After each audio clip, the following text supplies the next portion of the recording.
Hi guys. இது வந்து எப்படி சொல்கிறது, எப்படி ஆரம்பிக்கிறதுன்னு எனக்கு தெரியல. இந்த மாடை வந்து யாரோ கறிக்கடைக்கு வித்துட்டாங்க.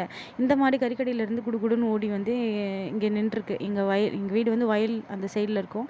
அங்கே வந்து நின்றுருந்துச்சு. நான் வந்து அதை பார்த்து, என்னடா அது இப்படி விட்டுட்டாங்க அப்படின்னு சொல்லிட்டு, சாட்டர்டே இது நடந்தது. அந்த மாதிரி விட்டுட்டாங்க அப்படின்னு சொல்லிட்டு நான் வந்து பிடிச்சி அது கட்டி வச்சுருந்தேன். அப்புறம் யாருமே வரவே இல்லை. ஒரு 7 ஓ கிளாக் வரைக்கும் பார்த்தா யாருமே வரல. நான் வந்து கலெக்டர் ஆஃபீஸ் வரைக்கும் கம்ப்ளைண்ட் பண்ணி இந்த மாடை ரெஸ்க்யூ பண்ணி வச்சுருந்தேன். எங்கள் வீட்டில் கட்டுறக்கு இடம் இல்லை, அதனால் பக்கத்தில் வீடு கேட்டு இடம் வாங்கி அதில் கட்டி, அதுக்கப்புறம் வந்து அதுக்கு நைட்டு வந்து வெட்டினரி டாக்டர் வந்து ஊசியெல்லாம் போட்டார். அதுக்கப்புறம் அதுக்கு வந்து ஒரு தண்ணி கொடுக்க சொல்லியிருந்தாங்க. கரும்பு சர்க்கரை, அப்புறம் வந்து ராகி அதெல்லாம் கலந்து ஒரு தண்ணி கொடுங்க, அது கொடுத்தா போதும். ஆனால் அது ஃபேஸ் ஃபுல்லாக வந்து புழு வந்து அதுக்கு வந்து கோமாரி நோயின்னு சொல்கிறாங்களா, அந்த மாதிரி அம்மை போட்டு ஒரு மாதிரி முடியல, காலெலாம் வீங்கி இருந்துச்சு.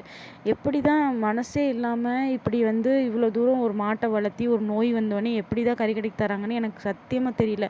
மாடை வந்து தெய்வமாக கும்பிட்றோம் அப்படின்னு ஒரு பக்கம் சொன்னாலும் இந்த மாதிரி எல்லாம் கூட பண்ணுறாங்க. அது ரொம்ப நல்ல ஆக்டிவான மாடு. நானே ஒரு நாள் தான் அதை பிடிச்சிருப்பேன். அது என் கூட அவ்வளோ பாசமாக இருந்தது. எப்படி இப்படி விட்டாங்கன்னே தெரில. இத்தனைக்கும் கொஞ்ச நாள் தான் ஆயிருக்கும் இந்த இந்த குட்டி பிறந்து. கொஞ்ச நாள் அவங்க நல்லா வச்சு பார்த்துருந்தாங்கனாலே அது ரெக்கவரி ஆகியிருந்திருக்கும். ஏன் இப்படி மனசாட்சியே இல்லாமல் பண்ணுறாங்கன்னு எனக்கு சத்தியமாக தெரியல. எனக்கு பார்க்கும்போது அவ்வளோ கஷ்டமாக இருக்குது. அதுக்கப்புறம் நான் எங்கள் ஊர் பக்கத்தில் இருக்கிற ஒரு ட்ரஸ்ட் இருந்தது, அங்கே வந்து அனுப்பிவிட்டோம். அனுப்பிவிட்டாலும் நான் சும்மா விடலை. திருப்பி நான் அங்கெல்லாம் போய் பார்த்துட்டு இருந்தேன். அங்கே பார்த்த வீடியோ தான் இது. அங்கே போய் பார்த்தா முடியல, ரொம்ப கண்டிஷன் லோ ஆயிடுச்சு. என்னதான் ட்ரீட்மெண்ட் பண்ணியும் எதுவுமே பண்ண முடியல. அது அப்பயும் கறிக்கடைக்காரர் வந்து எங்கிட்ட சொன்னார், இது ட்ரீட்மெண்ட்லாம் பண்ணால் இருக்காது, இது செத்து போயிடும் அப்படின்னா. செத்தாலும் பரவாயில்லைங்க, நான் புதைச்சிக்கிறேன், ஆனால் உங்களுக்கு நான் தரலைங்க அப்படின்னு சொல்லி நான் வாங்கி அங்கே கொண்டே கொடுத்தங்காட்டி பரவாயில்ல. இது மனுஷர் வாயில் போகாமல் நல்லபடியாக அதுக்குன்னு ஒரு இடத்த பிடிச்சி அங்கே இறந்துருக்கிறது ரொம்ப எனக்கு உண்மையிலே சொல்லப்போனால் எனக்கு சந்தோஷம்தான்.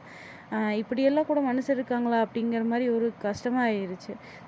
எத்தனை பேர் அந்த மாடை தெய்வம்லாம் பேசுகிறாங்க. ஆனால் எப்படி இப்படி மனசார இவ்வளோ சின்ன குட்டியை வந்து கறிக்கடைக்கு விற்கிறதுக்கு மனசோர கொடுத்தாங்கன்னு எனக்கு சத்தியமாக தெரில. யாருமே இந்த தப்பு பண்ணாதீங்க. நீங்களும் இந்த மாதிரி எல்லாத்தையும் பார்த்தீங்கன்னா சப்போர்ட் பண்ணி அதை காப்பாற்ற முயற்சி பண்ணுங்கள்.